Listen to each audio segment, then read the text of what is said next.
سعودی عرب کے رہائشی ایک شخص نے خواب میں دیکھا کہ ایک شخص اس سے کہہ رہا تھا اس فون نمبر پر رابطہ کرو اور فلاں شخص کو عمرہ کرواؤ۔ فون نمبر بڑا واضح تھا۔ نیند سے بیدار ہوا تو اسے خواب اچھی طرح یاد تھا، مگر اس نے وہم جانا اور خواب کو نظر انداز کر دیا۔ 3 دن مسلسل ایک ہی خواب نظر آنے کے بعد وہ شخص محلے کی مسجد کے امام کے پاس گیا اور اسے بتایا۔ امام مسجد نے کہا، فون نمبر یاد ہے تو پھر اس شخص سے رابطہ کرو اور اسے عمرہ کروا دو۔ اگلے روز اس شخص نے خواب میں بتلایا ہوا نمبر ڈائل کیا۔ جس شخص نے فون اٹھایا اس سے ضروری تعارف کے بعد اس نے کہا، مجھے خواب میں کہا گیا ہے کہ میں تمہیں عمرہ کرواؤں، لہٰذا میں اس نیک کام کی تکمیل کرنا چاہتا ہوں۔ جس آدمی کو اس نے فون کیا وہ زور سے ہنسا اور کہنے لگا، کون سے عمرہ کی بات کرتے ہو؟ میں نے تو مدت ہوئی کبھی فرض نماز بھی ادا نہیں کی اور تم کہتے ہو کہ تم مجھے عمرہ کروانا چاہتے ہو۔ جس شخص نے خواب دیکھا تھا وہ اس سے اصرار کرنے لگا اور اسے سمجھایا کہ میرے بھائی، میں تمہیں عمرہ کروانا چاہتا ہوں، سارا خرچ میرا ہوگا۔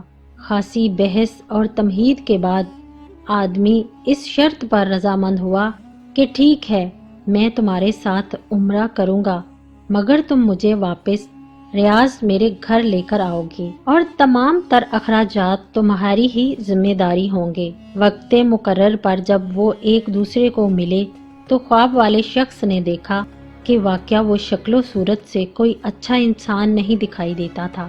اس کے چہرے سے عیاں تھا کہ وہ شرابی ہے اور نماز کم ہی پڑھتا ہے۔ اسے بڑا تعجب ہوا کہ یہ وہی شخص ہے جسے عمرہ کرنے کے لیے خواب میں 3 مرتبہ کہا گیا۔ دونوں شخص مکہ مکرمہ عمرہ کے لیے روانہ ہو گئے۔ میقات پر پہنچے تو انہوں نے غسل کر کے احرام باندھا اور حرم شریف کی طرف روانہ ہوئے۔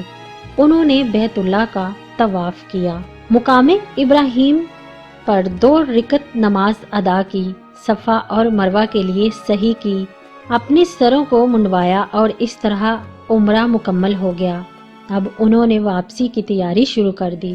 حرم سے نکلنے لگے تو وہ شخص جو بہت کوشش سے عمرہ کرنے پر آمادہ ہوا تھا کہنے لگا، دوست، حرم چھوڑنے سے پہلے میں 2 رکعت نفل ادا کرنا چاہتا ہوں، نہ جانے دوبارہ عمرہ کی توفیق ہوتی بھی ہے یا نہیں۔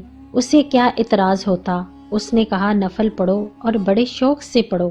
اس نے اس کے سامنے نفل ادا کرنے شروع کر دیے۔ جب سجدے میں گیا تو اس کا سجدہ طویل سے طویل تر ہوتا چلا گیا۔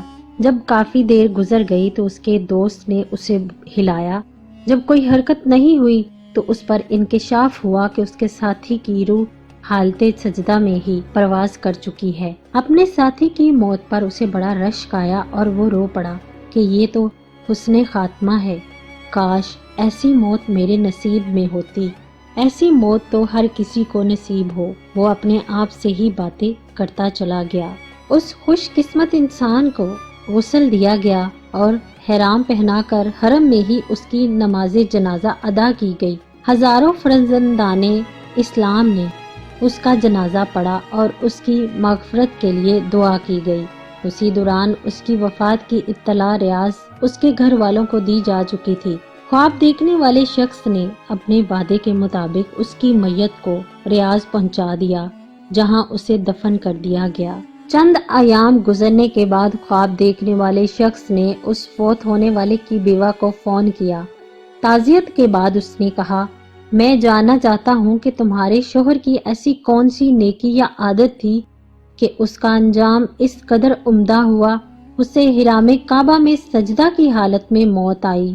بیوہ نے کہا، بھائی تم درست کہتے ہو، میرا خاوند کوئی اچھا آدمی نہیں تھا، اس نے ایک لمبی مدت سے نماز روزہ بھی چھوڑ رکھا تھا اور شراب پینے کا عادی تھا۔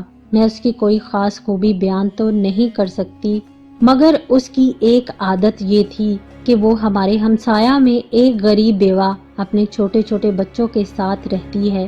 میرا شوہر روزانہ بازار جاتا تو جہاں اپنے بچوں کے لیے کھانے پینے کے لیے چیزیں لاتا، وہ اس بیوہ اور اس کے یتیم بچوں کے لیے بھی لے آتا اور اس کے دروازے پر رکھ کر اسے آواز دیتا کہ میں نے کھانا باہر رکھ دیا ہے، اسے اٹھا لو۔